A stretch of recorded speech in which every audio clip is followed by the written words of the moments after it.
السلام عليكم، كنتمنى تكونوا بافضل الاحوال ان شاء الله وبصحه جيده. بالنسبه للفيديو ديال اليوم اللي غادي نشارك معكم واحد الوصفه رائعه، وصفه لعلاج الكحه او السعال. هاد الوصفه من ضمن الوصفات اللي كتطلبوها مني بزاف نظرا لهذا الجو المتقلب.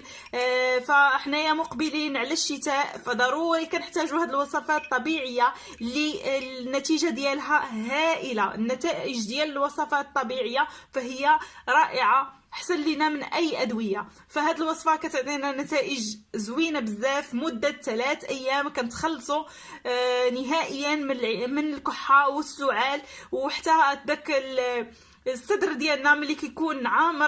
فالصدر ديالنا كيف ما قلت لكم كيكون عامر، فكيتخوى لينا داكشي كامل اللي كيكون في الصدر ديالنا، ما كنبقاوش نكحوا اولا داك السعال اللي كيكون حاد.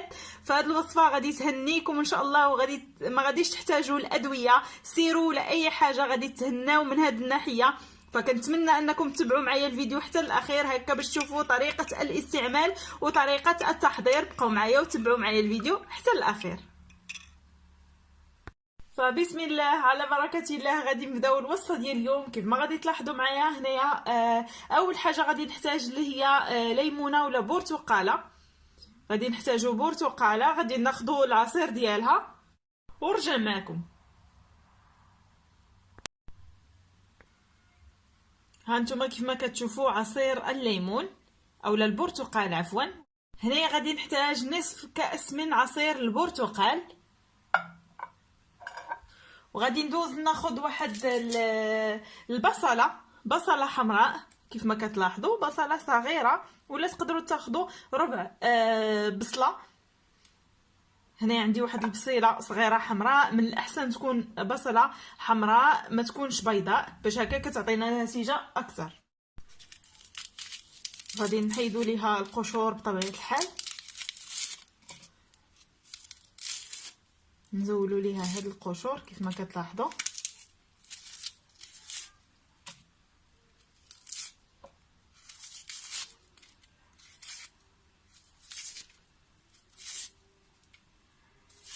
على هاد الشكل هذا. كناخذوا واحد الحكاكه اللي تكون رقيقه، كناخذوا البصله ديالنا من بعد ما كنغسلوها وكنبداو نحكوا باش كنحصلوا على واحد الماء ديال البصله. من الاحسن انكم تحكوه حيت ما غاديش ناخذوا بزاف، غادي ناخذوا غير واحد شويه ديال البصله. هاد الوصفه هذه حيت بزاف ديال الناس ما كيقدروش على البصل ياخذوه هكا مع الماء، فمع البرتقال ما كيبانش نهائيا. والبرتقال كيف ما كنعرفوا انه فيه فيتامين سي، فهو كيساعدنا على يعني ما كيبقاوش فينا داك الكحه، ما كيبقاش فينا السعال، ما كتبقاش فينا السخانه، كتحيد منا السخفه. فاي فيتامين سي كنشربوه فكيكون يعني كيحيد لينا جميع داك العياس، السخفه، شحال من حاجه كتحيدها لينا. عليها هنايا غادي نديروا البرتقال اللي هو كيساعدنا بشكل كبير، يعني كيساعدنا بشكل كبير اننا نتخلصوا من الكحه والسعال.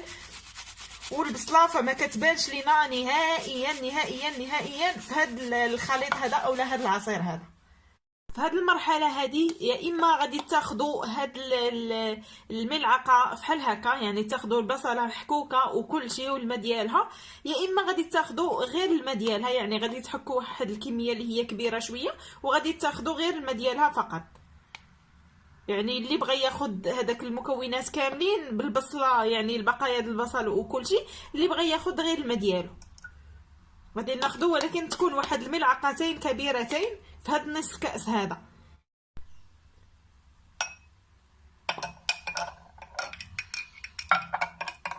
كيف ما كتلاحظوا انا وضعت الماء ديال البصل. وفي هذه المرحله عندي جوج اختيارات من بعد ما كنضيفوا البصل على عصير البرتقال. في هذه المرحله عندي واحد الاختيار، يا اما غادي نضيف السكنجبير اولا الزنجبيل، سكنجبير اولا الزنجبيل، ونتيجته رائعه في هذه الوصفه. الصراحه نتيجته هائله. ففي يوم واحد كنتخلصوا من الكحه والسعال والمشاكل اللي كتكون عندنا في الصدر ديالنا. داك الصوت اللي ملي كنكحوا يعطينا واحد الصوت في الصدر ديالنا.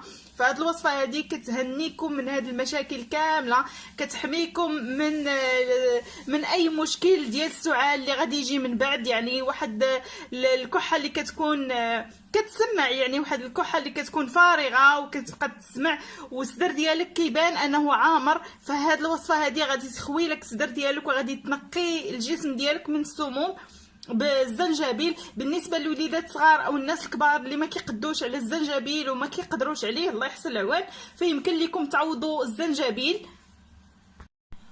بواحد الملعقه من العسل. بطبيعه الحال غادي يكون عسل طبيعي، عسل نحل.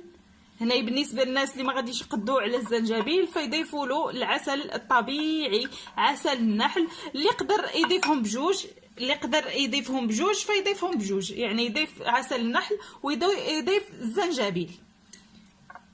فهنايا انا بالنسبه لي غادي نضيفهم بجوج. صراحه رائعين رائعين بمعنى الكلمه. كيف ما قلت لكم غير الليمون فهو كيحيد لينا جميع ديك السخفه، ديك الكحه، حتى هو كيعالج لينا الكحه. يعني السخفه، يعني الفيتامين سي دائما كيحيد لينا السخفه، كيعالج لينا شحال من حاجه.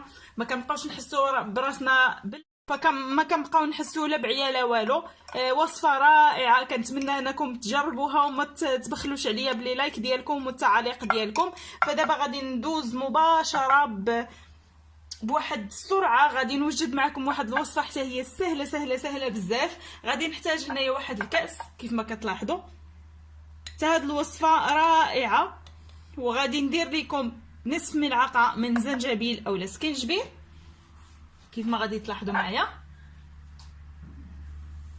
غادي نوضع عليها ايضا واحد الملعقه من بقايا ديال البصل، يعني البقايا ديال البصل وايضا ماء البصل.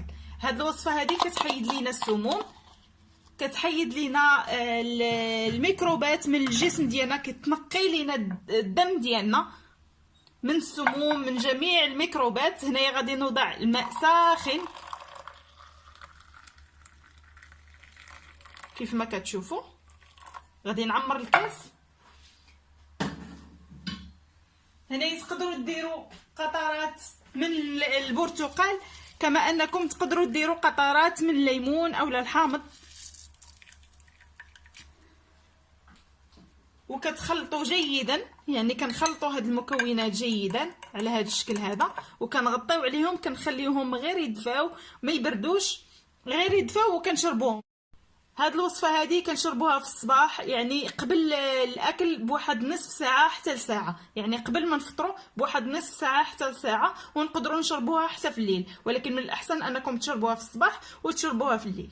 المهم بالنسبه لهاد الوصفه انا قلت لكم الطريقه ديالها. بالنسبه لهاد الوصفه هذه ديال البرتقال وسكنجبير والبصل، الماء ديال البصل اولا التفل ديال البصل، داكشي راه قلت لكم اللي بغى يدير اي حاجه يديرها، ما كاينش مشكل. فكيف ما قلت لكم بالنسبه لطريقه الاستعمال فهي جد سهله وبسيطه.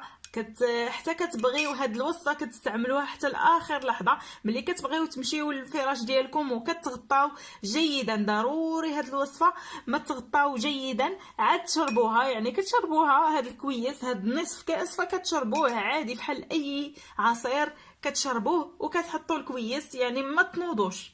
ديك الساعه كتكونوا مغطيين لابسين مزيان بطبيعه الحال باش هكا تسخنوا مزيان. وهاد الوصفه دير المفعول ديالها، فهي من اول استعمال كتعطيكم واحد الفرق رائع. في مده 3 ايام كتهناو نهائيا من الكحه والسعال، يعني علاج طبيعي، وصفه رائعه رائعه جدا. كنتمنى ان الفيديو ديال اليوم يعجبكم، ما نكونش طولت عليكم فيه.